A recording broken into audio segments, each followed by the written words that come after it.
ഇന്ന് നമുക്ക് വേണ്ടി ഗാനം ആലപിക്കുന്നത് കർത്താൻദാസൻ, നമുക്ക് സുപരിചിതനായ നമ്മുടെ ഈ പ്രയലന്റെ ഭാഗമായിരിക്കുന്ന ബ്രദർ കെ ബാബുവാണ്. ഡാലസിൽ നിന്ന് പാടുന്ന പാട്ടുകളൊക്കെ നമുക്ക് എപ്പോഴും അനുഗ്രഹമായി തീർന്നിട്ടുണ്ട്, ആശ്വാസമായി തീർന്നിട്ടുണ്ട്, ഒരു ഉത്തേജനമായി തീർന്നിട്ടുണ്ട്. ഇന്ന് രാത്രിയിലും അതുപോലെ ഒരു നല്ല ഗാനപ്രദർശനത്തിന് വേണ്ടി നമ്മളൊക്കെ കാതുകളൊക്കെ ശരിയാക്കി ഇങ്ങനെ ആകാംക്ഷയോടെ കാത്തിരിക്കുകയാണെന്ന് എനിക്കറിയാം. അങ്ങനെ നമ്മളെല്ലാവരും ആകാംക്ഷയോടെ പ്രാർത്ഥനയോടെ ദിവസങ്ങളിലായിരിക്കുമ്പോൾ ഗാന ശുശ്രൂഷയ്ക്കായി കർത്താൻദാസൻ ബ്രദർ കെ ബാബുവിനെ ഓക്ലഹോമ പ്രയലൈൻ പാർട്ട്നേഴ്സ് നാമത്തിൽ ക്ഷണിച്ചോളൂ. സ്തോത്രം. Thank you pastor, thank you. Mahal സ്നേഹം മഹൽ സ്നേഹം പരലോക പിതാവുതൻ മകനെ മാരിപ്പതിനായി കുരിശിൽ കൈവെടിഞ്ഞോ. മഹൽ സ്നേഹം മഹൽ സ്നേഹം പരലോക പിതാവുതൻ മകനെ മരിപ്പതിനായി കുരിശിൽ കൈവെടിഞ്ഞോ.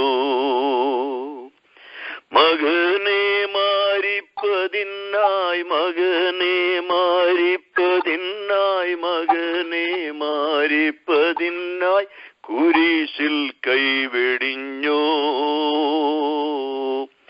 മകൾ സ്നേഹം മകൾ സ്നേഹം പരലോക പിതാവുതൻ മകനെ മരിപ്പതിനായി കുരിശിൽ കൈവെടിഞ്ഞോ. സ്വർഗസ്ഥലങ്ങളിലുള്ള അനുഗ്രഹം നമുക്കായി സകലവും നൽകിടുവാൻ പിതാവിനു ഹിതമായി. സ്വർഗസ്ഥലങ്ങളിലുള്ള അനുഗ്രഹം നമുക്കായി സകലതും നൽകിടുവാൻ പിതാവിനു ഹിതമായി. സകലവും നൽകിടുവാൻ സകലവും നൽകിടുവാൻ സകലവും നൽകിടുവാൻ പിതാവിനു ഹിതമായി. മകൾ സ്നേഹം മകൾ സ്നേഹം പരലോക പിതാവുതൻ മകനെ മരിപ്പതിനായി കുരിശിൽ കൈവെടിഞ്ഞോ. ഉലകസ്ഥാപനത്തിൻ മുൻപുളവായൊരൻപാൽ തിരഞ്ഞെടുത്തവൻ നമ്മെ തിരുമുൻപിൽ വസിപ്പാൻ. ഉലകസ്ഥാപനത്തിൻ മുൻപുളവായൊരൻപാൽ തിരഞ്ഞെടുത്തവൻ നമ്മെ തിരുമുൻപിൽ വസിപ്പാൻ. തിരഞ്ഞെടുത്തവൻ നമ്മെ തിരഞ്ഞെടുത്തവൻ നമ്മെ തിരഞ്ഞെടുത്തവൻ നമ്മെ തിരുമുൻപിൽ വസിപ്പാൻ. മകൾ സ്നേഹം മകൾ സ്നേഹം പരലോക പിതാവുതൻ മകനെ മരിപ്പതിനായി കുരിശിൽ കൈവെടിഞ്ഞോ. മലിനത മാറി നമ്മൾ മഹിമയിൽ വിളങ്ങാൻ മനുവേലിൻ നിണം ചിന്തി നരരെ വീണ്ടെടുപ്പാൻ. മലിനത മാറി നമ്മൾ മഹിമയിൽ വിളങ്ങാൻ മനുവേലിൻ നിണം ചിന്തി നരരെ വീണ്ടെടുപ്പാൻ. മനുവേലിൻ നിണം ചിന്തി മനുവേലിൻ നിണം ചിന്തി മനുവേലിൻ നിണം ചിന്തി നരരെ വീണ്ടെടുപ്പാൻ. മകൾ സ്നേഹം മകൾ സ്നേഹം പരലോക പിതാവുതൻ മകനെ മരിപ്പതിനായി കുരിശിൽ കുരിശിൽ കൈവെടിഞ്ഞു. അതിക്രമമോചനമാം അനുഗ്രഹമവനിൽ അനുഭവിക്കുന്നു നമ്മൾ അവൻ തന്ന കൃപയാൽ. അതിക്രമമോചനമാം അനുഗ്രഹമവനിൽ അനുഭവിക്കുന്നു നമ്മൾ അവൻ തന്ന കൃപയാൽ. അനുഭവിക്കുന്നു നമ്മൾ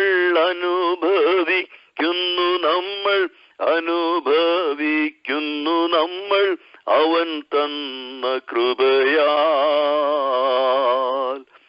മകൾ സ്നേഹം പരലോക പിതാവു തൻ മകനെ മരിപ്പതിനായി കുരിശിൽ കൈവെടിഞ്ഞു.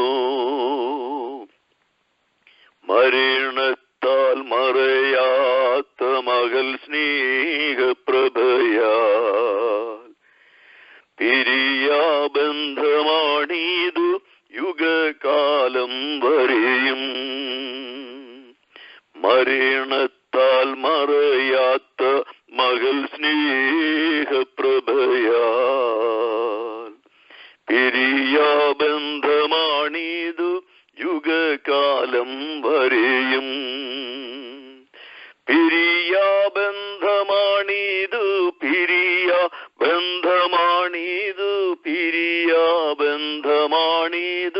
യുഗകാലം വരെയും.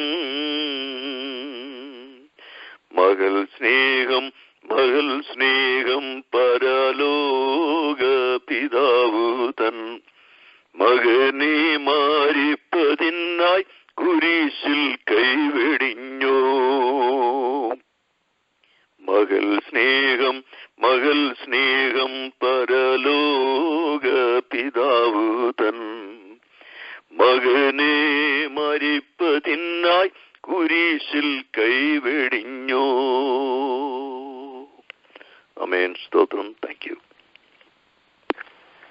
Praise the Lord. വളരെ അനുഗ്രഹിക്കപ്പെട്ട ഒരു ഗാനം കേൾപ്പാൻ തക്കണ കർത്താവ് നമുക്ക് സാവകാശം ഒരുക്കിയല്ലോ.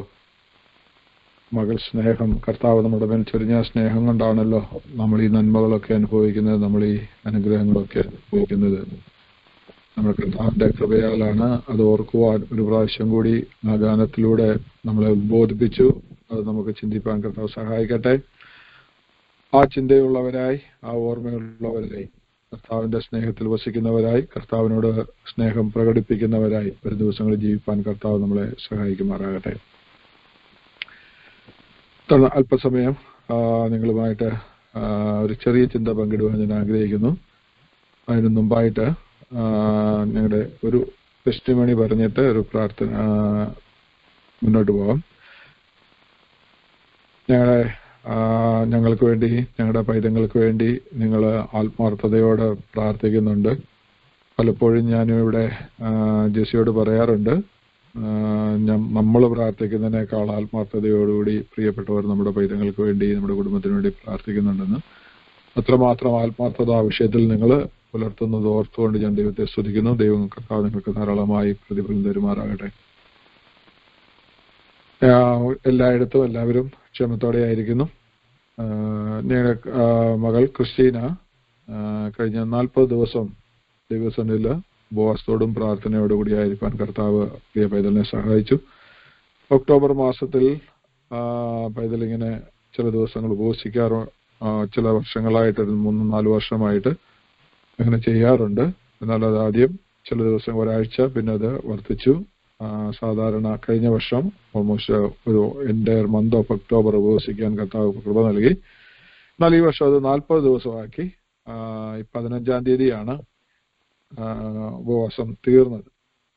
അങ്ങനെ ഉപവസിച്ചും പ്രാർത്ഥിച്ചും ജോലിക്കും പോയിക്കൊണ്ടിരിക്കുന്ന സമയത്ത് പ്രാർത്ഥിച്ചുകൊണ്ടിരുന്നപ്പോൾ വീണ്ടും ദൈവിക വേലയിൽ വ്യാപൃതയാകണമെന്നുള്ള ഉൾവിളി അവളിൽ ഉളവായി. അങ്ങനെ ഏത് രീതിയിലാണ്, എവിടെയാണ്, ഏത് മിനിസ്ട്രിയാണ്, എന്താണെന്നുള്ളത് പ്രാർത്ഥിച്ചുകൊണ്ടിരിക്കുമ്പോൾ, ഒരു വ്യക്തതയ്ക്ക് വേണ്ടി പ്രാർത്ഥിച്ചുകൊണ്ടിരിക്കുമ്പോൾ പെട്ടെന്ന് ഒരു മിനിസ്ട്രിയുടെ ഒരു അഡ്വർടൈസ്മെന്റ് ഇങ്ങനെ പോപ്പ് ചെയ്തു വന്നു. വെറുതെ മറുപടി ഒന്നും പ്രതീക്ഷിച്ചല്ലെങ്കിലും അത് റെസ്പോണ്ട് ചെയ്ത് മറുവശത്ത് നിന്ന് പെട്ടെന്ന് അതിന് മറുപടി വന്നു. ചുരുങ്ങിയ ദിവസങ്ങൾ കൊണ്ട് അതിന് 2 ഇന്റർവ്യൂ അവർ നടത്തി. പെട്ടെന്ന് ഡിസംബറിൽ ജോയിൻ ചെയ്യണമെന്നൊക്കെ പറഞ്ഞു. ഇത് ഞാൻ നോർത്ത് ഇന്ത്യയിലായിരുന്ന സമയത്താണ് ഇതൊക്കെ നടന്നത്. ഞാൻ വന്നു കഴിഞ്ഞ് എന്നോടിത് പങ്കുവെച്ചു. ശേഷം നമ്മൾ കർത്താവ് പറഞ്ഞ കാര്യമായതുകൊണ്ട് ഞങ്ങൾ ആരും അതിനെ തടസ്സം നിന്നില്ല, പ്രാർത്ഥിച്ചു. ദൈവം അനുഗ്രഹിക്കട്ടെ എന്ന് പറഞ്ഞ് പൈതലിന് അനുവാദം കൊടുത്തു. അവളങ്ങനെ അത് യേശു പറഞ്ഞു. അങ്ങനെ ഡിസംബർ 11-ാം തീയതി മേഴ്സി ഷിപ്സ് എന്ന് പറയുന്ന ഒരു ലോകത്തിന്റെ വിവിധ രാജ്യങ്ങളിൽ കടന്നുപോയി. വോളണ്ടിയർ ആയിട്ടുള്ള ഡോക്ടേഴ്സും നേഴ്സസും മറ്റ് സ്റ്റാഫുകളൊക്കെ കടന്നുപോയി. വളരെ ബുദ്ധിമുട്ടുള്ള സർജറികൾ, അതുപോലുള്ള കാര്യങ്ങളൊക്കെ, മെഡിക്കൽ സഹായങ്ങള്, ക്രിസ്തുവിന്റെ സ്നേഹമൊക്കെ പങ്കുവെക്കുന്ന ഒരു ഓർഗനൈസേഷനാണ്. അതേപോലെ കപ്പലിലാണ് സഞ്ചരിക്കുന്നത്. അങ്ങനെയുള്ള ഒരു ഓർഗനൈസേഷന്റെ ഇന്റർനാഷണൽ ഓഫീസിൽ പുതുതായിട്ട് കപ്പലിൽ പോകേണ്ട ആളുകൾ, അതിനകത്ത് അഡൽട്സ് ഉണ്ട്, കിഡ്സ് ഉണ്ട്, അവരെയൊക്കെ ട്രെയിൻ ചെയ്യണം. ആ ഒരു ഉത്തരവാദിത്വമാണ് ഏൽപ്പിച്ചിരിക്കുന്നത്. കഴിഞ്ഞ ദിവസങ്ങളിലൊക്കെ ഞങ്ങൾ അതോടൊപ്പം ബന്ധത്തിൽ യാത്രയിലായിരുന്നു. ടെക്സാസില്, കിഴക്കൻ ടെക്സാസിൽ ടൈലർ എന്ന് പറയുന്ന പട്ടണത്തിനടുത്ത് ആണ് ഇതിന്റെ ഓഫീസ്. അവിടേക്ക് റീലൊക്കേറ്റ് ചെയ്യണം. ഡിസംബർ 11-ന് അതിന്റെ ചാർജ് എടുക്കണം. കഴിഞ്ഞ ദിവസങ്ങളിൽ അവിടെ പോകാനും അപ്പാർട്ട്മെന്റുകളൊക്കെ നോക്കി കണ്ടൊക്കെ മടങ്ങി വരാൻ സഹായിച്ചു. പ്രോസസ്സ് നടന്നുകൊണ്ടിരിക്കുന്നു. ചില ദിവസങ്ങൾക്കുള്ളിൽ അവിടേക്ക് മൂവ് ചെയ്യണം. വിന്ററിലേക്കാണ് പോകുന്നത്. ഇപ്പോൾ ഉള്ള സ്ഥലത്ത് നിന്നും കുറച്ചുകൂടെ തണുപ്പുള്ള സ്ഥലത്തേക്കാണ് പോകുന്നത്. അതിന്റെ ബുദ്ധിമുട്ടുണ്ട്. വളർന്നത് മുഴുവൻ ഫ്ലോറിഡയിലുമാണ്. അപ്പം നിങ്ങൾക്ക് മനസ്സിലാവില്ല ഞാൻ പറഞ്ഞു വരുമ്പോൾ. പ്രത്യേകിച്ച് പ്രാർത്ഥിക്കുക. ആ സ്ഥാനത്തോട് ചേർന്ന് പ്രവർത്തിക്കുന്നത് അവിടെ ജീവിതത്തിലും ക്രിസ്റ്റീനയുടെ സാന്നിധ്യം അതിനും അവർക്കും ഒരു അനുഗ്രഹമായിരിക്കാൻ വേണ്ടി നിങ്ങളുടെ പ്രാർത്ഥനയെ ചോദിക്കുന്നു. മിഡിൽ സ്കൂൾ മുതൽ പൈതലിന്റെ ആഗ്രഹമായിരുന്നു ഒരു ടീച്ചറാകണമെന്നുള്ളത്. അങ്ങനെ തന്നെ അവള് വേറെ അത് ലക്ഷ്യത്തിൽ നിന്നൊട്ടും വ്യതിചരിച്ചില്ല. അവള് IB സ്കൂളിൽ നിന്ന് ഗ്രാജുവേറ്റ് ചെയ്തപ്പോൾ പലരും, എൻ്റെ പല സ്നേഹിതരും വന്ന് ചോദിച്ചു, മോൾ എന്തിനാ പോകുന്നത്? ഞാൻ പറഞ്ഞു ടീച്ചറാകാൻ IB പോകേണ്ട കാര്യമുണ്ടോ എന്ന് ചോദിച്ചു. എന്നാൽ കർത്താവ് അവളെ അതിന് കൊടുത്തു. അങ്ങനെ ഗ്രാജുവേറ്റ് ചെയ്ത ഉടനെ തന്നെ സ്കൂളിൽ ടീച്ചറായിട്ട് അവൾക്ക് ജോലി കിട്ടി ഫ്ലോറിഡയിൽ. അതിനുശേഷമാണ് കൊറിയയിലേക്ക് പോയത്. മടങ്ങി വന്ന് നോർത്ത് കരോളിനയിൽ പഠിപ്പിച്ചുകൊണ്ടിരിക്കുമ്പോൾ ഇവിടുത്തെ സാഹചര്യങ്ങളൊക്കെ വ്യത്യാസമായി കഴിഞ്ഞപ്പോൾ അത് ടീച്ചിങ് അല്പം ബുദ്ധിമുട്ടായി. മനസ്സോടെ അവിടെ ഒന്ന് മാറേണ്ട സാഹചര്യം ഉണ്ടായി. കഴിഞ്ഞ ചില മാസങ്ങളായിട്ട് ചാർലറ്റ് മെട്രോ പോലീസ് ഡിപ്പാർട്ട്മെന്റിലെ ഒരു നല്ല സിവിലിയൻ ജോബ് അവർക്ക് ദൈവം നൽകി കൊടുത്തു. അത് ചെയ്തുകൊണ്ടിരിക്കുകയായിരുന്നു. അവിടെ പെർഫോമൻസിൽ അവിടെയുള്ള എല്ലാ സുപ്പീരിയേഴ്സും വളരെ ഹാപ്പി ആയിരുന്നു. കിട്ടാവുന്നതിൽ ഏറ്റവും ബെസ്റ്റ്, ആ ബാച്ചിന് കിട്ടാവുന്നതിൽ ഏറ്റവും ബെസ്റ്റ് ഇവാലുവേഷനൊക്കെയാണ് അവർ കിട്ടിക്കൊണ്ടിരുന്നത്. എന്നാൽ ദൈവത്തിന്റെ സമയമായപ്പോൾ ദൈവ വിളിയോടുള്ള ബന്ധത്തിൽ അനുസരണം കാണിക്കേണ്ടതിന് വേണ്ടി പൈതൽ ഒരു മാർഗം തിരഞ്ഞെടുത്തു. ഞങ്ങള് മാതാപിതാക്കൾ അവളെ പ്രാർത്ഥിച്ച് അനുഗ്രഹിച്ചു സന്തോഷത്തോടെ. കാരണം നമ്മുടെ കുഞ്ഞുങ്ങൾ ദൈവിക വേലയിൽ വർദ്ധിച്ചു വരുന്നത് കാണുന്നതിനേക്കാൾ വലിയൊരു സന്തോഷം നമുക്ക് മറ്റൊന്നില്ലല്ലോ.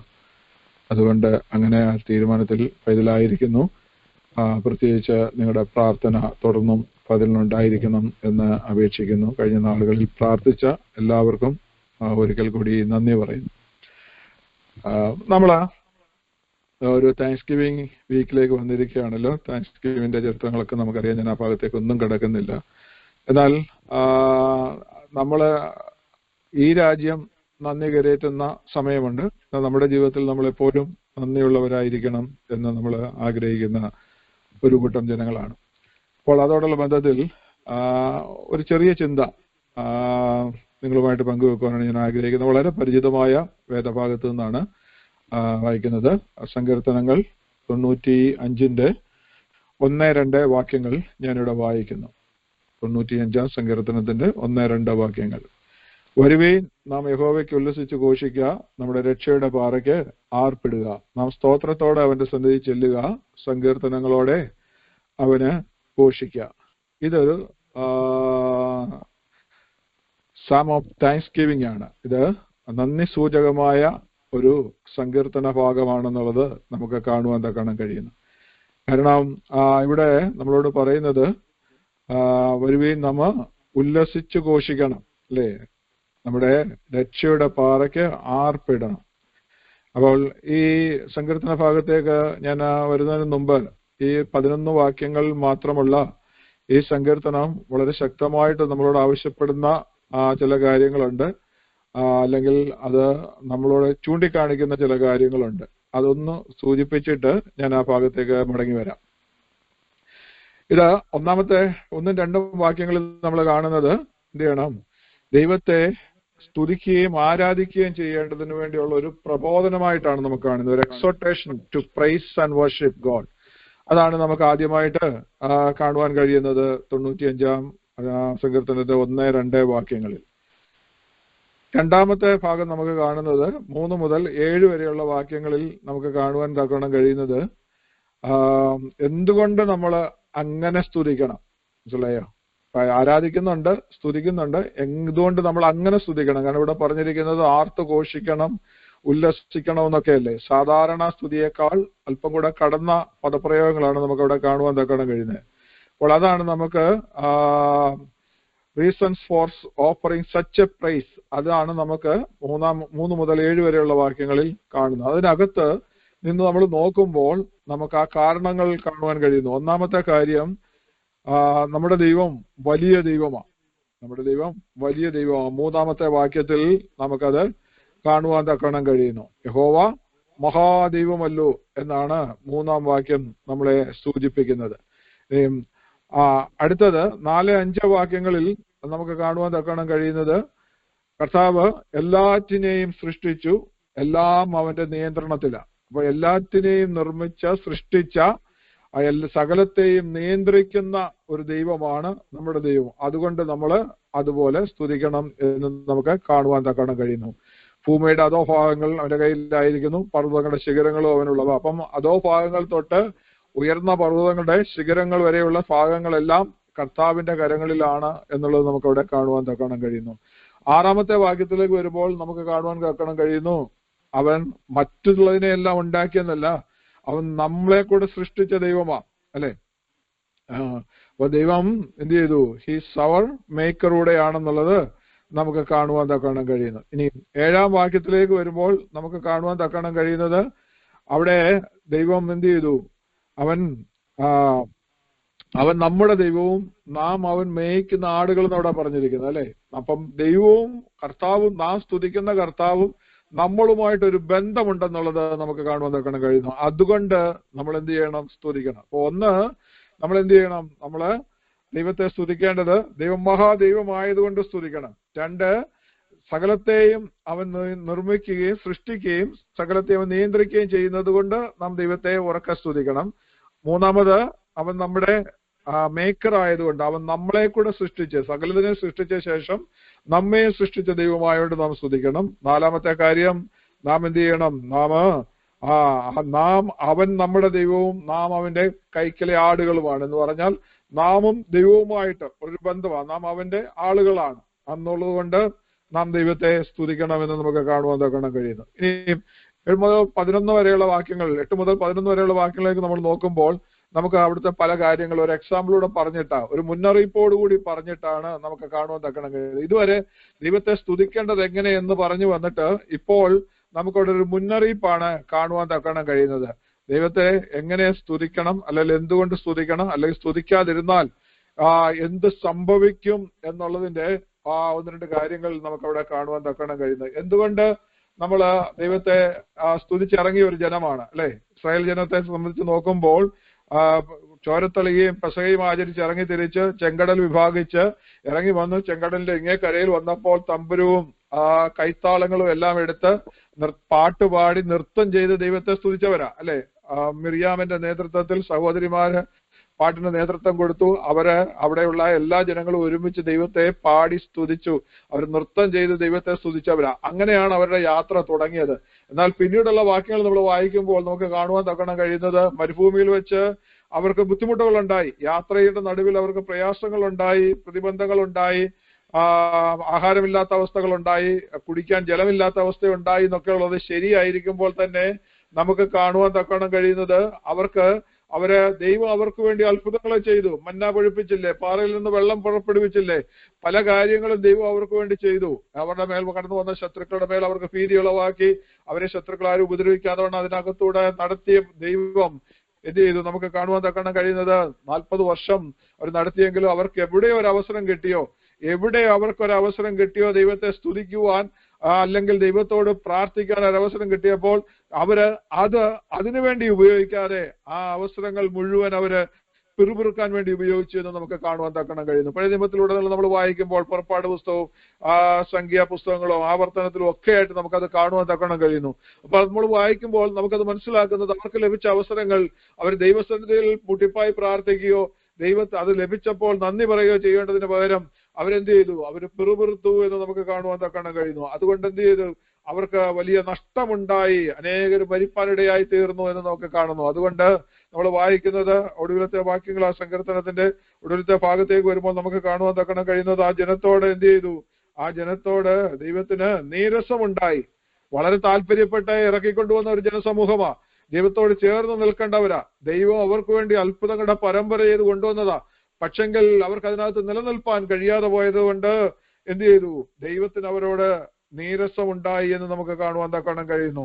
എന്ത് ചെയ്തു, അവര് തെറ്റിപ്പോകുന്ന ഒരു ജനമാണ്. താൻ തന്നെ അവരുടെ മേൽ വിധി എഴുതിയിട്ട് താൻ പറഞ്ഞു, അവർ തന്റെ സ്വസ്ഥതയിൽ പ്രവേശിക്കയില്ല, ഇനി എന്റെ സ്വസ്ഥതയിൽ എനിക്ക് അവർക്ക് പ്രവേശിപ്പാൻ കഴിയത്തില്ല എന്നുള്ളത് താൻ അവിടെ എഴുതി വെച്ചു. നമുക്കറിയാം ആ സ്വസ്ഥതയിൽ എന്ത് ചെയ്തില്ല, അവർക്ക് പ്രവേശിപ്പാൻ കഴിഞ്ഞില്ല. പഴയ മിസ്രൈന്റെ സ്വസ്ഥത എന്ന് പറയുന്ന വാഗ്ദത്ത നാടായിരുന്നു.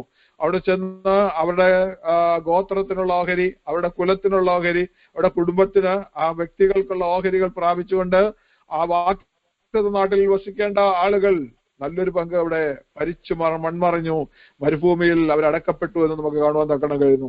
ആ മണൽത്തരികൾക്ക് സംസാരിപ്പാൻ കഴിയുമായിരുന്നെങ്കിൽ ആ മണൽത്തരികൾ നമ്മളോട് ചോദിച്ചാൽ നമ്മളോട് പറയുന്ന ഒരു കാര്യമുണ്ടായിരുന്നു. എബ്രായ ഭാഷയിൽ അവരടക്കം ചെല്ലുമ്പോൾ ശവമടക്ക ശുശ്രൂഷയിൽ ചൊല്ലുന്ന ചൊലുത്തുകളൊക്കെ ആ മണൽത്തരികൾ നമ്മളോട് തിരിച്ചു പറയുമായിരുന്നു. കാരണം അത്രമാത്രം അവർക്ക് പരിചിതമായി. 40 വർഷം കൊണ്ട് അവർ ഒരുപാട് ശവമടക്ക ശുശ്രൂഷകൾക്ക് സാക്ഷ്യം വഹിക്കേണ്ട അവസ്ഥ മണൽത്തരികൾക്കുണ്ടായി എന്ന് നമുക്കറിയാം. അപ്പൊ അങ്ങനെ ആളുകൾ മരിച്ചു മാറി ആ ദിവസം അടക്കുന്ന ആ സുഖം കഴിഞ്ഞു. അതുകൊണ്ട് ദൈവം പറഞ്ഞതുപോലെ അവർക്ക് സ്വസ്ഥതയിൽ പ്രവേശിപ്പാൻ കഴിഞ്ഞില്ല എന്നുള്ളത് നമുക്ക് കാണുവാൻ തക്കണം കഴിയുന്നു. ഞാൻ സങ്കീർത്തനത്തിന്റെ 1-ാം വാക്യത്തിലേക്ക് വരികയാണ്. നമുക്ക് അവിടെ കാണുന്നത് എന്ത് ചെയ്തു, നമ്മള് വരുവീൻ, നാം യഹോവയ്ക്ക് ഉല്ലസിച്ച് ഘോഷിക്കണം, നമ്മുടെ രക്ഷയുടെ പാറയ്ക്ക് നാം ആർപ്പിടണം. എന്ത് ചെയ്യണം, എന്നിട്ട് നാം സ്തോത്രത്തോടെ അവന്റെ സന്നിധി ചെല്ലണം, സങ്കീർത്തനങ്ങളോടെ അവനെ ഘോഷിക്കണം എന്ന് പറഞ്ഞാൽ സാധാരണ ശബ്ദത്തിലല്ല. എല്ലാവരും ചെയ്യുന്നത് കൊണ്ട് ഞാൻ പാടിയില്ലെങ്കിൽ എന്തു പറയും, ആളുകൾ എന്ത് വിചാരിക്കും എന്നതുകൊണ്ട് പാടുകയല്ല. എല്ലാവരും സ്തോത്രം പറയുമ്പോൾ ഞാൻ അതരം പൂട്ടിയിരുന്നാൽ ആളുകൾ എന്ത് വിചാരിക്കും, ഇടത്തുനിന്നും വലത്തുനിന്നും നോക്കുന്ന എന്റെ സഹോദരങ്ങൾ എന്റെ അതരം പൂട്ടിയിരിക്കുന്നത് കണ്ടാൽ അവരെന്ത് വിചാരിക്കും എന്നതുകൊണ്ട് ഒരു സ്തോത്രം, വളരെ ബുദ്ധിമുട്ടിയ ഒരു സ്തോത്രം പറയുന്ന അവസ്ഥയെക്കുറിച്ചല്ല ഇവിടെ പറയുന്നത്. എല്ലാവരും പ്രാർത്ഥിക്കുമ്പോൾ, എല്ലാവരും ഉറക്കെ സ്തുതിക്കുമ്പോൾ ആ ചെറിയൊരു ശബ്ദത്തിലെങ്കിലും സ്തുതിച്ചില്ലെങ്കിൽ ആളുകൾ എന്ത് വിചാരിക്കുമെന്നോർത്ത് സ്തുതിക്കുന്ന അവസ്ഥയെക്കുറിച്ചും അല്ല ഇവിടെ പറയുന്നത്. ഇവിടെ പറയുന്നത് വോളണ്ടിയർ ആയിട്ട്, സ്വമേധയായിട്ട് എന്ത് ചെയ്യണം, ഉറക്കെ സ്തുതിക്കണം എന്നാണ് നമുക്ക് കാണുവാൻ തക്കണം കഴിയുന്നത്. അത് ഷൗട്ട് ചെയ്യണം അല്ലെ, ഷൗട്ട് ചെയ്യണം. നമുക്കറിയാമല്ലോ, നമ്മളൊക്കെ ഷൗട്ട് ചെയ്യുന്നവരാ. നമുക്ക് ദേഷ്യം വരുമ്പോൾ നമ്മൾ എന്ത് ചെയ്യും, നമ്മുടെ ശബ്ദം നാം അറിയാതെ തന്നെ ഉയർന്നു പോകുന്ന അവസ്ഥ ഉണ്ടാകുന്നുണ്ട്. നമ്മൾ അറിയുന്നില്ലെങ്കിൽ പോലും നമ്മളെ കേൾക്കുന്നവർക്ക് മനസ്സിലാകും നമ്മുടെ ശബ്ദം ഉയർന്നത്. നമുക്കൊരു പക്ഷെ തോന്നത്തില്ല അത്, അല്ലെ. അപ്പോൾ അങ്ങനെയുള്ള ഒരവസ്ഥയിൽ ആളുകൾ ഒരുമിച്ച് കൂടുമ്പോൾ, അവര് ഒരു കള്ളനെ ഇട്ട് ഓടിക്കുമ്പോൾ, യോബിന്റെ പുസ്തകം 30-ാം അധ്യായത്തിന് 5-ാം വാക്യത്തിൽ അത് പറഞ്ഞിട്ടുണ്ട്. എന്ത് ചെയ്യണം, ജനമധ്യയിൽ നിന്ന് അവരെ ഓടിച്ചു കളയുന്ന, കള്ളനെ പോലെ അവര് വാട്ടിക്കളയുന്ന ഒരു സമയത്ത് ജനസമൂഹം പുറപ്പെടുവിക്കുന്ന ഒരു ശബ്ദമുണ്ട്. അതിനെ ഷൗട്ട് ചെയ്യുക എന്ന് പറയുന്നത്, ആർക്കുക, ഘോഷിക്കുക, അല്ലെ. അപ്പോൾ എന്ത് ചെയ്യണം, ആക്രോശിക്കുക. ആ ശബ്ദം, അതുപോലെ ശബ്ദത്തിൽ എന്ത് ചെയ്യണം, നാം ദൈവത്തെ സ്തുതിക്കണം. രണ്ടാമത് ആ ഉറക്ക സ്തുതിക്കുന്നതെന്ന് പറയുന്നത് വാർലൈക്ക് ഷൗട്ട് എന്ന് പറഞ്ഞാൽ യുദ്ധസമയത്ത് ആളുകൾ എന്ത് ചെയ്യണം, ഉണ്ടാകുന്ന ശബ്ദമുണ്ട്. ശത്രുവിന്റെ മനോവീര്യത്തെ കെടുത്തുവാൻ വേണ്ടി എന്ത് ചെയ്യുന്നു, ശത്രു മറുസൈന്യം ഉറക്കെ ശബ്ദം ഉണ്ടാക്കുന്നു, ആരവം ഉണ്ടാക്കുന്നു. ആരവം എന്ന് കേൾക്കുമ്പോൾ ശത്രു സൈന്യത്തിന്റെ ബലം കെട്ടുപോകുന്നു. കാരണം അവരുടെ കൂടെ ഉള്ളതിനേക്കാൾ കൂടുതൽ ആളിന്റെ ശബ്ദമായിട്ട് അത് മുഴങ്ങി കേൾക്കുമ്പോൾ അവരുടെ മനോവീര്യം കെടുത്തി കളഞ്ഞിട്ട് ആ ശത്രുവിന്റെ മേൽ ജയഘോഷം കൊള്ളുവാൻ വേണ്ടി തുടങ്ങുന്നതായ ഒരു പ്രവൃത്തിയെക്കുറിച്ച് നമുക്കത് കാണുവാൻ തക്കണം കഴിയുന്നു. യോശുവയുടെ പുസ്തകം 6-ാം അധ്യായത്തിന്റെ 16-ാമത്തെ വാക്യത്തിൽ നമ്മൾ അത് തന്നെയാണ് കാണുന്നത്. കാരണം യെരിഹോ കോട്ട പിടിച്ചടക്കുവാൻ അവർക്ക് കഴിയാതെ വണ്ണം യഹോവയായ കർത്താവരോട് പറഞ്ഞു, നിങ്ങൾ എന്ത് ചെയ്യണം, ദിവസം ഓരോ പ്രാവശ്യം ഇങ്ങനെ ചുറ്റി നടക്കണം, മിണ്ടാതെ നടക്കണം. 7-ാമത്തെ ദിവസം 7 ദിവസം ചുറ്റി നടക്കണം. 7-ാമത്തെ പ്രാവശ്യം എന്ത് ചെയ്യണം, കാഹളം ഊതിയപ്പോൾ ജനത്തോട് പറഞ്ഞു, ആർപ്പിടുവീൻ, യഹോവ നിങ്ങൾക്ക് പട്ടണം തന്നിരിക്കുന്നു എന്ന് പറഞ്ഞു. കാരണം അപ്പോൾ അതുവരെ മൗനമായിരുന്ന ജനത്തോട് പറഞ്ഞു ആർപ്പിടുവാൻ പറഞ്ഞു. ആ ആർപ്പിന്റെ ശബ്ദം ദൈവത്തെ അവർ ഉറക്കെ സ്തുതിച്ചപ്പോൾ എന്താ സംഭവിച്ചത്? അവർക്ക് കയറിപ്പറ്റുവാൻ കഴിയാതെ അത്രമാത്രം ഉയരമുണ്ടായിരുന്ന, അത്രമാത്രം ശക്തമായിട്ട് വീതിയിൽ പണിതിരുന്ന, ഉറപ്പാക്കി വെച്ചിരുന്ന യെരിഹോ പട്ടണത്തിന്റെ മതില് ജനം ദൈവത്തെ സ്തുതിച്ചപ്പോൾ, ഉറക്കെ ആരാധിച്ചപ്പോൾ അത് അവരുടെ നിന്ന സൈഡിലോട്ട് വീണില്ല, അത് അകത്തോട്ടും വീണില്ല. യെരിഹോ നഗരത്തിനകത്തേക്കും വീണില്ല, നഗരത്തിന് പുറത്തേക്കും വീണില്ല. അത് എങ്ങനെ പോയി? അത് നേരെ താഴോട്ട് ഇരുത്തി പോയി. നമ്മള് ഒരു ഹോളിനകത്തേക്ക് ഒരു സാധനം ലിവർക്ക് ഇറക്കുന്നത് പോലെ എന്ത് ചെയ്തു? ഭൂമിക്കടിയിലേക്ക് അത്രയും ഹൈറ്റ് അത് താഴോട്ട് പോയിട്ട് ജനം അതിനെ മുകളിലൂടെ കാൽപാദം വെച്ച് നടന്നു പോകത്തക്കവണ്ണം ആ ഒരു ലെവലിലായി തീരുവാൻ തക്കവണ്ണം ഇടയായി തീർന്നു. അവർ ജനത്തിന്റെ മുമ്പിൽ ജനം സ്തുതിച്ചുകൊണ്ടിരുന്നപ്പോൾ അസാധ്യമായ ചില കാര്യങ്ങൾ അവിടെ നടക്കുവാൻ തക്കവണ്ണം ഇടയായി തീർന്നു. നമുക്കറിയാം, അവിടെ ആരും വന്നിട്ട് ഇതില്ല, കുഴികൾ വെട്ടിയില്ല, ആഴമുണ്ടാക്കിയില്ല, ഷാഫ്റ്റ് ഉണ്ടാക്കിയില്ല, അല്ലെ? നമുക്കറിയാം, ഇപ്പോൾ ഇസ്രായേലിൽ യുദ്ധം നടന്നുകൊണ്ടിരിക്കുന്ന സമയമാണ്. ഇത് തുരങ്കങ്ങളാണ്, ടണലാണ്. വാർത്തകളിൽ മുഴുവൻ നിറഞ്ഞു നടക്കുന്നത് ഹമാസ് തുരങ്കങ്ങളെ കുറിച്ചാണ്. അതിന്റെ നീളം എത്രയുണ്ട്, അതിനകത്തെ ക്രമീകരണങ്ങൾ എന്തൊക്കെയാണ് എന്നൊക്കെയുള്ളതാ. ഹോസ്പിറ്റലിനകത്തും ബെഡ്റൂമിനകത്തും ഒക്കെ ഇതിന്റെ ഷാഫ്റ്റ് ഓപ്പണിംഗ് അവർ കണ്ടു. അപ്പൊ അങ്ങനെയുള്ള ഓപ്പണിങ്ങിലൂടെയൊക്കെ അവർ പോകുന്നത്. എന്നാൽ ഇവിടെ ഓപ്പണിംഗ് ഒന്നും ഇല്ലായിരുന്നു. ഇസ്രായേൽ ജനം സ്തുതിക്കുന്നവരെ അവിടെ ഒന്നുമില്ലായിരുന്നു. പക്ഷെങ്കിൽ ആ മതില് ഉറച്ചു തന്നെ നിൽക്കുകയായിരുന്നു. എന്നാൽ ഇസ്രായേൽ ജനം സ്തുതിച്ചു കഴിഞ്ഞപ്പോൾ, ആർപ്പിട്ടപ്പോൾ, അവിടെ മുമ്പിൽ ശത്രുവിന്റെ അവർക്ക് കീഴടക്കുവാൻ ബുദ്ധിമുട്ടുണ്ടായിരുന്ന ആ വലിയ മതില് തനിയെ താഴോട്ട് പോയിട്ട് അവരതിന്റെ പുറത്തുകൂടെ അതിനകത്ത് കയറി അതിനെ കീഴടക്കുവാൻ തക്കണം ഇടയായി തീർന്നു. അപ്പോൾ എന്ത് ചെയ്യണം? വാറിലേക്ക് യുദ്ധസമയത്ത് സ്തുതിക്കുന്ന, ആർപ്പിടുന്ന ശബ്ദം പോലെയുള്ള ശബ്ദം ഇട്ടാൽ അതിനകത്ത് ഒരു വിജയമുണ്ടെന്നുള്ളത് നമുക്ക് കാണുവാൻ തക്കണം കഴിയുന്നു. നമുക്ക് അപ്രാപ്യമായിരിക്കുന്നത്, നമുക്ക് അസാധ്യമായിരിക്കുന്നത്, നമുക്ക് കീഴടക്കുവാൻ കഴിയാത്തതിനെ നമ്മുടെ മുമ്പിൽ കീഴ്പ്പെടുത്തത്തക്കവണ്ണ അവസ്ഥയിലേക്ക് ദൈവം മാറ്റുന്ന എപ്പോഴാണെന്ന് ചോദിച്ചാൽ ദൈവജനത്തിന്റെ സ്തുതി ഉയരുമ്പോഴാണ്. Praise the Lord. ദൈവം സ്തുതിക്കുമ്പോൾ, ദൈവജനം സ്തുതിക്കുമ്പോൾ അതിന്റെ നടുവിൽ ദൈവപ്രവൃത്തി വെളിപ്പെട്ടു വരുന്നത് നമുക്ക് കാണുവാൻ തക്കണം കഴിയും. രണ്ടാമത്തെ കാര്യം നമ്മൾ അടുത്ത കാണുന്നത് 1 ശമൂവേലിന്റെ പുസ്തകം 17-ാം അധ്യായത്തിന്റെ 20-ാമത്തെ വാക്യത്തിൽ നമുക്ക് അവിടെ ദാവീദിനെ കാണുന്നു. ദാവീദിനെ ഇശായി പറഞ്ഞു വിട്ടു ജ്യേഷ്ഠന്മാർക്കുള്ള സാധനങ്ങളും ഒക്കെ ആയിട്ട് അവർ കടന്നു പോകുകയാണ്. അവിടെ ചെന്നപ്പോൾ കണ്ടത് എന്താണെന്നറിയാമോ? സൈന്യം പടയ്ക്ക് ആർത്ത് വിളിച്ച് പുറപ്പെടുകയായിരുന്നു. അപ്പോൾ ആ ഉത്സാഹം, ആ കൂടെയുള്ള ജനത്തിന് എന്ത് ചെയ്യണം? സൈന്യത്തിന് പരസ്പര ഉത്സാഹം, എല്ലാവരും കൂടെ ഉറക്കെ ആർത്ത് വിളിച്ചുകൊണ്ട് പോകുകയാണ്. രണ്ടാമത്തെ കാര്യം എന്താണെന്ന് ചോദിച്ചാൽ ശത്രു സൈന്യത്തിന് ഒരു ഭീതിയും കൂടെ കൊടുക്കുകയാണ്. ഇന്ന് നിങ്ങളുടെ മനോവീര്യത്തെ കെടുത്തത്തക്കോളം അങ്ങനെ ഒരു അവസ്ഥയില്ല. അപ്പൊ അത് രണ്ട് വിധ ഉദ്ദേശത്തോടു കൂടിയാ ഈ ആർപ്പിടുന്നത്. ഒന്ന്, കൂടെയുള്ളവർക്ക് ഒരു ഉദ്ദേശമുണ്ട്, അവർക്കൊരു ഉത്സാഹം കൊടുക്കുന്നു. രണ്ട്, ശത്രുവിന്റെ മനോവീര്യം കെടുത്തിക്കളയുവാൻ തക്ക ഇടയായി തീർന്നു. നമുക്കറിയാം, ന്യായാധിപന്മാരുടെ പുസ്തകത്തിൽ ശമൂവേലിന്റെ പുസ്തകത്തിൽ ഫലിസ്തീനും അവരുമായിട്ട് ഇസ്രായേലുമായിട്ട് യുദ്ധമുണ്ടായപ്പോൾ ഏലി പുരോഹിതന്റെ മക്കള് പെട്ടകവുമായിട്ട്, ഒഫ്നിയും ഫിനെഹാസും പെട്ടകവുമായിട്ട് ജനം ആർത്ത് വിളിച്ചു പോയപ്പോൾ ഫെലിസ്ത്യ പാളയത്തിൽ അധികം ഭയമുണ്ടായി. കാരണം അവര് വലിയ മുഴക്കത്തോടുകൂടി ശബ്ദം ഉണ്ടാക്കിയാണ് ആ പട്ടവുമായിട്ട് ചെന്നത്. ആ യുദ്ധത്തിൽ അവർ ജയിച്ചില്ല എന്നുള്ളത് വേറൊരു കാര്യം. പക്ഷെങ്കിൽ എന്ത് ചെയ്തു? ഫെലിസ്ത്യ സൈന്യത്തിന് അപ്പോൾ ഭയമുണ്ടായതായിട്ട്, അവർക്ക് ഒരു ഭീതി അവരുടെ ഇടയിൽ വരുന്ന ഒരവസ്ഥയുണ്ടായി എന്ന് നമുക്ക് കാണുവാൻ തക്കണം കഴിയും. അപ്പോൾ ഇത് തന്നെയാണ് എന്ന് പറഞ്ഞാൽ, ഇതേ അവസ്ഥയിൽ നമ്മുടെ ശരീരത്തിന്റെ ആരോഗ്യസ്ഥിതി നോക്കാതെ, നമ്മുടെ സാഹചര്യങ്ങളെ നോക്കാതെ, നമ്മൾ കടന്നു പോകുന്ന കഷ്ടതകളെ നോക്കാതെ, നമുക്കുണ്ടായ നഷ്ടങ്ങളെ നോക്കാതെ, നമ്മുടെ വേദനകളെ നോക്കാതെ, നമ്മുടെ രോഗങ്ങളെ നോക്കാതെ, നമുക്കുള്ള ആരോഗ്യത്തിൽ കർത്താവിനെ നാം സ്തുതിക്കുവാൻ തയ്യാറായാൽ, കർത്താവിനെ നാം മഹത്വപ്പെടുത്തുവാൻ തയ്യാറായാൽ, അതിന്റെ നടുവിൽ ദൈവത്തിന്റെ പ്രവൃത്തി കാണുവാൻ ഇടയായി തീരുമെന്നുള്ളത് ശക്തമായിട്ടുള്ള ഒരു കാര്യമാണ്. Praise the Lord. അടുത്തത്, വിജയം നമുക്ക് ലഭിക്കുമ്പോൾ ഉള്ള ഒരു ഷൗട്ട് ഉണ്ട്. ആ ഉറക്കം നമ്മൾ ശബ്ദം ഉണ്ടാക്കുക. എന്നാ നമ്മള് എന്ത് ചെയ്യണം?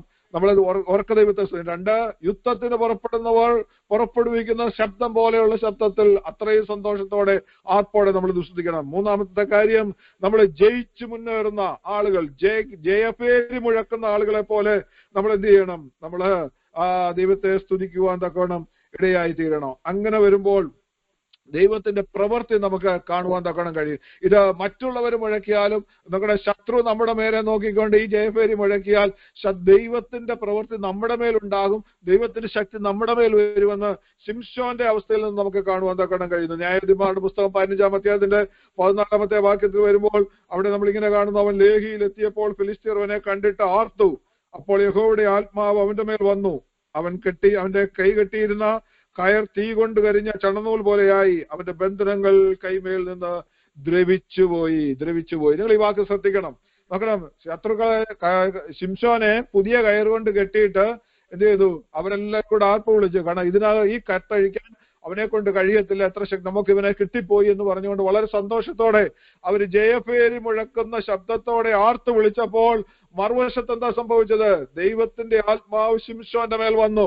ശിംശോന്റെ മേൽ വന്നു കഴിഞ്ഞപ്പോൾ ശിംശോനെ ബന്ധിച്ചിരുന്ന ബന്ധനത്തിന്റെ അഴിഞ്ഞുപോയി, കയർ അഴിഞ്ഞുപോയെന്നല്ല അവിടെ എഴുതിയിരിക്കുന്നത്.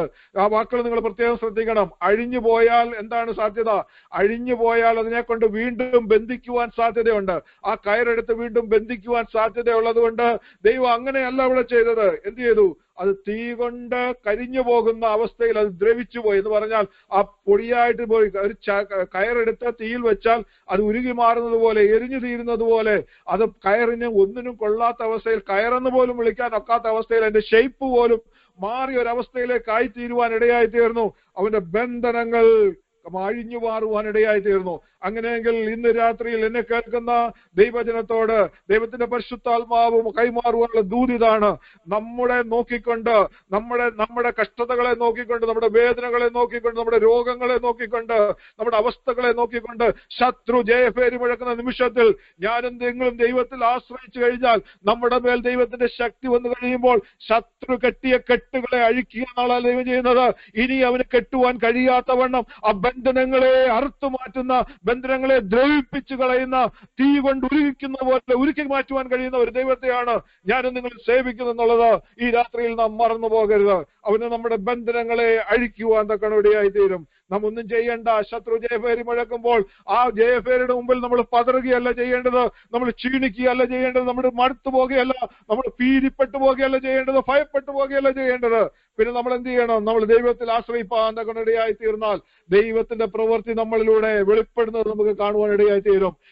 രാത്രിയിൽ നമുക്ക് നമ്മുടെ ജീവിതത്തെ നോക്കിക്കൊണ്ട്, ജീവിതത്തിന്റെ അവസ്ഥകളെ നോക്കിക്കൊണ്ട് ശത്രു ഇതുപോലെയുള്ള വെല്ലുവിളികൾ ഉയർത്തുമ്പോൾ ഇന്ന് രാത്രിയിലെ കർത്താവിൽ ആശ്രയിച്ചുകൊണ്ട്, ആ ദൈവകൃപയിൽ ആശ്രയിച്ചുകൊണ്ട്, ആ ദൈവശക്തിയിൽ ആശ്രയിച്ചുകൊണ്ട് ശത്രു കെട്ടുവാൻ ഉദ്ദേശിച്ചിരിക്കുന്ന ബന്ധനങ്ങളെ അറുത്തുമാറ്റുന്ന ഒരു രാത്രിയാക്കി, അറുത്തുമാറ്റുക എന്നുള്ളതല്ല, ദ്രവിച്ചു മാറുന്ന രാത്രിയായി ബന്ധനങ്ങൾ ഈ രാത്രി മാറട്ടെ എന്ന് ഞാൻ ആത്മാർത്ഥമായിട്ട് പ്രാർത്ഥിക്കുന്നു.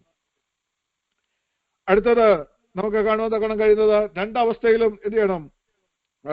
നമ്മള് ഒരു കാഹളത്വനി മുഴക്കണം. കാഹളത്വനിയുടെ ശബ്ദത്തോടെ നമ്മൾ ദൈവത്തെ സ്തുതിക്കണം. 5-ാമത്തെ കാര്യം, നമ്മൾ കാഹളത്വനി മുഴക്കുന്ന ശബ്ദത്തോടെ ദൈവത്തെ സ്തുതിക്കണം. സംഖ്യാപുസ്തകം 10-ാം അധ്യായം 9-ാമത്തെ വാക്യത്തിൽ നമ്മൾ ഇങ്ങനെ കാണുന്നത്, നിങ്ങൾ യുദ്ധത്തിന് പോകുമ്പോൾ, നിങ്ങളുടെ ദേശത്ത് നിങ്ങളെ ഞെരുക്കുന്ന ശത്രുവിന്റെ നേരെ നിങ്ങൾ യുദ്ധത്തിന് പോകുമ്പോൾ ഗംഭീരത്വനിയായി കാഹളം ഊതണം. എന്നാൽ നിങ്ങളുടെ ദൈവമായ യഹോവ നിങ്ങളെ ഓർത്ത് ശത്രുക്കളുടെ കയ്യിൽ നിന്ന് രക്ഷിക്കും. ഇപ്പൊ നോക്കണം, ശത്രുവിനോട് യുദ്ധം ചെയ്യുമ്പോൾ നമ്മള് കാഹളം ഊതിയാൽ മതി. ഗംഭീരത്വനി എന്ന് പറഞ്ഞാൽ സാധാരണ കാഹളത്തെക്കാൾ ഉറക്ക ശബ്ദത്തിൽ എല്ലാവരും കേൾക്കെ ശബ്ദം കാഹളം ഊതണം. ആ കാഹളത്വനി ഊതിയാൽ എന്ത് ചെയ്യുന്ന പറഞ്ഞേ, നിങ്ങളെ ഓർത്ത് ദൈവം നിങ്ങൾക്ക് വിജയം തരും. അപ്പൊ നമുക്ക് ശത്രുവിനോട്, നമ്മളെ ഞെരുക്കുവാൻ, നമ്മളെ നശിപ്പിക്കുവാൻ, നമ്മളെ ഇല്ലാതെയാക്കുവാൻ ശത്രു പല വഴിയിലൂടെ ശ്രമിച്ചുകൊണ്ടിരിക്കുമ്പോൾ ആ ശത്രുവിനോട് പടപൊരുതുവാൻ നമുക്ക് ശക്തിയില്ല, നമുക്ക് അതിന്റെ ശേഷിയില്ല എന്ന് ചിന്തിച്ച് നമ്മൾ ഭാരപ്പെട്ടിരിക്കുമ്പോൾ നമ്മൾ മറ്റൊന്നും ചെയ്യേണ്ട. ഗംഭീരത്വനിയായ കാഹളം ഊതുന്ന പോലെ ഉറക്കെയൊന്ന് ദൈവത്തെ സ്തുതിക്കുവാൻ നമ്മൾ തയ്യാറായാൽ മതി. ആ സ്തുതിയിൽ ദൈവത്തിന്റെ പ്രവൃത്തി വെളിപ്പെട്ടെന്ന് കാണുവാൻ ഇടയായി തീരും. കർത്താവ് തന്നെ പറഞ്ഞൊരു വാഗ്ദത്തമാണിത്. ദൈവം പറഞ്ഞ വാഗ്ദത്തം എന്താ പറഞ്ഞത്? നിങ്ങളെ ഓർത്ത് ഞാൻ നിങ്ങൾക്ക് വിജയം നൽകി തരും, നിങ്ങളുടെ ശത്രുക്കളെ ഞാൻ നിങ്ങളെ രക്ഷിക്കും എന്ന് നമുക്ക് കാണുവാൻ കഴിയുന്നു. ഇനി ആ ഒരു അവസ്ഥയിൽ മാത്രമല്ല, നമ്മുടെ സാഹചര്യം മാറി വരുമ്പോഴും അത് ഓർത്തുകൊണ്ടും നമ്മൾ എന്ത് ചെയ്യണം? ദൈവത്തെ സ്തുതിക്കണം. യോവേൽ പ്രവചനം 2-1 വാക്യത്തിൽ നമ്മളിങ്ങനെ കാണുന്നത്, സിയോനിൽ കാഹള ഊതുവീൻ, തന്റെ വിശുദ്ധ പർവ്വതത്തിൽ അയ്യം വിളിപ്പീൻ. യഹോവയുടെ ദിവസം വരുന്നത് കൊണ്ടും അത് അടുത്തിരിക്കുന്നത് കൊണ്ടും ദേശത്തിലെ സകല നിവാസികളും നടുങ്ങിപ്പോകട്ടെ. അപ്പൊ എന്ത് ചെയ്തു? വരുവാൻ പോകുന്ന അത് മുന്നമേ കണ്ടുകൊണ്ട് നമ്മൾ എന്ത് ചെയ്യണം? കാഹള ഊതണം. ഈ കാഹളം എന്ന് പറയുന്നത് ദൈവസന്നിധിയിൽ അനുദപിക്കാൻ വേണ്ടിയുള്ള കാഹളമാണ്, അല്ലെ? അപ്പോൾ മറ്റുള്ളവര് വിഷമിക്കുമ്പോൾ, മറ്റുള്ളവർ നടുങ്ങിപ്പോകുമ്പോൾ നാം എന്ത് ചെയ്യണം? നാം ദൈവസന്നിധിയിൽ ദൈവത്തിന്റെ പ്രവൃത്തി വരുന്നത് കൊണ്ട്, ദിവസം വരുന്നത് കൊണ്ട് കാഹള ഊതുവാൻ തക്കണം ഇടയായി തീരണം. അപ്പോൾ ആ സ്വരം നമ്മൾ അങ്ങനെ ആയിരിക്കണം ചെയ്യേണ്ടത് എന്ന് നമുക്ക് കാണുവാൻ തക്കണം കഴിയുന്നു. ഞാൻ തുടക്കത്തിൽ പറഞ്ഞല്ലോ, 8-ാമത്തെ വാക്യം തൊട്ട് 11-ാമത്തെ വാക്യം വരെ വരുമ്പോൾ നമുക്ക് ഒരു മുന്നറിയിപ്പ് അവിടെ കാണുവാൻ തക്കണം കഴിയുന്നു. പുറപ്പാട് പുസ്തകം 17-ാം അധ്യായത്തിന്റെ ത്തിലും അതുപോലെ സംഖ്യാപുസ്തകം 20-ാം അധ്യായത്തിന്റെ 1 മുതൽ 13 വരെയുള്ള വാക്യങ്ങൾ ഒക്കെ നമുക്കത് കാണുവാൻ തക്കണം കഴിയുന്നു. ഈ വിഷയങ്ങൾ ഡ്യൂട്രോണമി, ആവർത്തന പുസ്തകം 6-ാം അധ്യായത്തിന്റെ 16-ാമത്തെ വാക്യത്തിലൊക്കെ നമുക്ക് ഈ കാര്യങ്ങൾ ഇങ്ങനെ കാണുവാൻ തക്കണം കഴിയും. നിങ്ങളത് എന്ത് ചെയ്യല്ലേ? അവിടെ ഉണ്ടായതുപോലെയുള്ള കലഹം ഉണ്ടാകരുത്, നിങ്ങളുടെ ഹൃദയം ദൈവത്തെ പരീക്ഷിക്കരുതെന്നൊക്കെ പറഞ്ഞുള്ള നമുക്ക് കാണുവാൻ തക്കണം കഴിയുന്നു. ദൈവം അവർക്ക് വെള്ളം കൊടുത്തെങ്കിലും എന്ത് ചെയ്തു? ആ സ്ഥലത്തിന് പരീക്ഷയെന്നും ആ വെള്ളത്തിന് കലഹജലമെന്നും പേരിടേണ്ട ഒരവസ്ഥയുണ്ടായി. കാരണം എന്താ? ജനത്തിന്റെ അവസ്ഥ അതുപോലെ ആയിപ്പോയതുകൊണ്ട്. അതുകൊണ്ട് നമുക്ക് നന്മ ലഭിച്ചാലും ചിലപ്പോൾ അതോടൊപ്പം തന്നെ ചില പേരുകളൂടെ വരുന്ന ഒരവസ്ഥ ഉണ്ടാകും. അത് വരാതിരിക്കാൻ വേണ്ടി നമുക്ക് ദൈവത്തെ സൂക്ഷിക്കാം. ഇനി അതിനുശേഷം ഇത് ദാവീദ് സങ്കീർത്തനം എടുത്തു പറയുന്നുണ്ട്, അല്ലെ? കഠിനമാക്കരുതെന്ന് പറഞ്ഞ ഈ സങ്കീർത്തനത്തിൽ ദാവീദ് ഇതെഴുതിയതിനു ശേഷം അതിന്റെ എബ്രായ ലേഖനം 4-ാം അധ്യായത്തിന്റെ 7 മുതൽ 11 വാക്യങ്ങൾ ഇതെല്ലാം വീണ്ടും ഒന്നുകൂടെ എടുത്തു പറഞ്ഞിട്ട് താൻ എന്ത് ചെയ്യുന്നു പറയുന്ന സ്വസ്ഥതയെ കുറിച്ച് പറഞ്ഞു. യോശുവ തന്റെ ജനത്തിന് സ്വസ്ഥത കൊടുത്തു എന്ന് പറഞ്ഞിട്ട് പറയുകയാണ്, അടുത്ത സ്വസ്ഥത, നമുക്കുള്ള സ്വസ്ഥത നിത്യതയാണ്, അല്ലെ? നമുക്കുള്ള സ്വസ്ഥത നിത്യതയിലേക്കുള്ള യാത്രാമധ്യയിലാണ് നമ്മള്. അപ്പൊ ആ സ്വസ്ഥതയ്ക്ക് വേണ്ടിയാണ് നമ്മൾ ഓടുന്നത്. പക്ഷെങ്കിൽ എന്ത് ചെയ്യണം? നമ്മൾ നഷ്ടമായി പോകാതിരിക്കാൻ ശ്രമിക്കണം. അതുകൊണ്ട് നമ്മൾ എന്ത് ചെയ്യണം? തുടക്കമല്ല വിഷയം, ഒടുക്കമാണ് വിഷയം. കാരണം ഞാൻ അതുകൊണ്ടാണ് പറഞ്ഞത്, എന്ത് ചെയ്തു? പാട്ടുപാടി, ചോരത്തളി ആചരിച്ച്, പെസഹയെ ആചരിച്ചൊക്കെ ഇറങ്ങിത്തിരിച്ച് പാട്ടുപാടി നൃത്തം ചെയ്തൊക്കെ മുന്നോട്ട് പോയതാ. പക്ഷെ പിന്നോട്ടുള്ള ഗമനത്തിൽ അവർക്കത് കാത്തു സൂക്ഷിപ്പാൻ കഴിയാതെ പോയി. അവർക്ക് അതിനകത്ത് നിലനിൽപ്പാൻ കഴിയാതെ പോയതുകൊണ്ട് അവർക്ക് വളരെ ബുദ്ധിമുട്ടുണ്ടായി. അവർക്ക് ദൈവത്തെ സന്നിധി പിറുപിറുക്കുന്നവരായിട്ട് മാറി. പിന്നോട്ട് പോയതുകൊണ്ട് ആ ജനത്തോട് ദൈവത്തിന് നീരസമുണ്ടായി. ദൈവം സ്വസ്ഥതയിൽ പ്രവേശിപ്പിക്കാതെ, വാക്തനാട്ടിൽ പ്രവേശിപ്പിക്കാതെ ആ ഒരു തലമുറയെ മുഴുവൻ നശിപ്പിക്കുന്ന ഒരവസ്ഥയിലേക്ക് എത്തിച്ചേർന്നു. അവരെല്ലാം മരുഭൂമിയിൽ മണ്ണടിയുന്ന അവസ്ഥയിലേക്ക് എത്തിച്ചേർന്നു. അതുപോലെ അങ്ങനെ വരാതിരിക്കാൻ നമ്മൾ സൂക്ഷിക്കണം എന്നുള്ളത് പറയാൻ വേണ്ടിയാണ് എന്ത് ചെയ്തത്? ഒരു വാണിംഗ് അവിടെ കൊടുത്തിരിക്കുന്നത്. അപ്പൊ നമ്മുടെ യാത്ര തിരിച്ചു എന്നുള്ളത് ശരിയാണ്, യാത്ര ചെയ്തുകൊണ്ടിരിക്കുകയാണെന്നുള്ളതും ശരിയാ, ഇത്രയും കാര്യങ്ങൾ ശരിയാണ്. പക്ഷെങ്കിൽ അവിടെ എത്തിച്ചേരുക എന്നുള്ളതാണ് നമ്മുടെ പരമപ്രധാനമായ ലക്ഷ്യം. അതിനിടയിൽ ഉണ്ടാകുന്ന വിഷയങ്ങളെ ഓവർകം ചെയ്തുകൊണ്ട്, അതിനെ തരണം ചെയ്തുകൊണ്ട്, അതിനെ മറികടന്നുകൊണ്ട് മുന്നോട്ട് പോകാൻ നമുക്ക് കഴിയണം. ഇങ്ങനെയുള്ള കാര്യങ്ങൾ, ഈ വക വിഷയങ്ങൾ നമ്മളെ എൻറ്റാങ്കിൾ ചെയ്യുമ്പോൾ, നമ്മളെ ചുറ്റി വരിയാൻ ശ്രമിക്കുമ്പോൾ നമ്മൾ അതിനകത്ത് വീണു പോകാതെ, ദൈവകൃപ നഷ്ടമായി പോകാതെ, ദൈവത്തിൽ നിന്ന് അകന്നു പോകാതെ നമുക്ക് നിന്നെങ്കിൽ മാത്രമേ നമുക്ക് നിത്യതയിലെത്തി വിശ്രമിപ്പാൻ കഴിയത്തുള്ളൂ. ആ നിത്യവിശ്രാമത്തിലേക്ക്, ആ നിത്യ സ്വസ്ഥതയിലേക്ക് കർത്താവ് നമ്മളെ ക്ഷണിച്ചിരിക്കുകയാണ്. കർത്താവ് നമ്മളെ എന്ത് ചെയ്യുന്നു? കർത്താവ് അക്കരെ നാട്ടിൽ നിന്നുകൊണ്ട് നമ്മളെ വിളിച്ചുകൊണ്ടിരിക്കുകയാണ്. നമ്മൾ അവിടേക്ക് ചെല്ലുവാൻ വേണ്ടി നമ്മൾ യാത്ര ചെയ്തുകൊണ്ടിരിക്കുക. അവിടെ എത്തണം. അവിടെ പൂർത്തീകരിച്ചെങ്കിൽ മാത്രമേ നമ്മുടെ ഓട്ടം നമ്മൾ ഓടി തികച്ചു എന്ന് നമുക്ക് പറയാൻ കഴിയത്തുള്ളൂ. ഫിനിഷിംഗ് പോയിന്റിൽ എത്തിയെങ്കിൽ വളരെ ബുദ്ധിമുട്ടാണ്. അതുകൊണ്ട് ഓട്ടം തുടങ്ങിയത് കൊണ്ട് കുഴപ്പമില്ല, നല്ല സ്പീഡ് തുടങ്ങിയതുകൊണ്ട് കുഴപ്പമില്ല, വളരെ ദൂരം ആളുകളെ പുറത്താക്കിയതുകൊണ്ട് കുഴപ്പമില്ല. പക്ഷെ ഇടയ്ക്ക് വെച്ച് ക്ഷീണിച്ചു പോയാൽ മറ്റുള്ളവർ ഓടി മുന്നോട്ട് ചെല്ലും, നമ്മുടെ ഓട്ടം തികയ്ക്കുവാൻ കഴിയാതെ വരും. അതുകൊണ്ട് അത് നമ്മൾ ചോദിക്കണം. അതുകൊണ്ടാണ് 11-ാമത്തെ വാക്യത്തിൽ ഇങ്ങനെ പറയുന്നത്, അതുകൊണ്ട് ആരും അനുസരണക്കേടിന്റെ സമദൃഷ്ടാന്തത്തിനൊത്തവണ്ണം വീഴാതിരിക്കേണ്ടതിന് നാം സ്വസ്ഥതയിൽ പ്രവേശിപ്പാൻ ഉത്സാഹിക്കുക.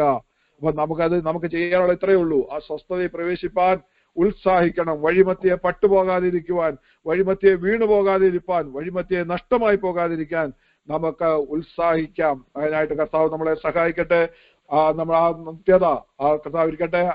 അതിനിടയിൽ നമുക്ക് ലഭിക്കുന്ന നാളുകൾ കർത്താവിനെ സ്തുതിക്കുന്നവരായി തീരുവാൻ, അവനെ ആർത്തുഘോഷിക്കുന്നവരായി തീരുവാൻ, വണങ്ങി നമസ്കരിക്കുന്നവരായി തീരുവാൻ, അവന് സ്തുതി പാടുന്നവരായി തീർന്നുകൊണ്ട് ആ സ്തുതി പാടുന്നതിന്റെ ആ ഉറക്ക ദൈവത്തെ സ്തുതിക്കുമ്പോൾ ദൈവം ചെയ്യുവാൻ ഉദ്ദേശിക്കുന്നതായ പ്രവൃത്തികൾ നമ്മുടെ ജീവിതത്തിൽ അനുഭവവേദ്യമാക്കിക്കൊണ്ട് മുന്നോട്ട് പോകാൻ എല്ലാ മാന്യ ശ്രോതാക്കൾക്കും ദൈവ കർത്താവ് കൃപ നൽകട്ടെ എന്ന് പ്രാർത്ഥിച്ചുകൊണ്ട് ആശംസിച്ചുകൊണ്ട് ഞാൻ വാക്കുകൾക്ക് വിരാമം കുറിക്കുന്നു. ദൈവ കർത്താവ് നമ്മെ അനുഗ്രഹിക്കുമാറാകട്ടെ.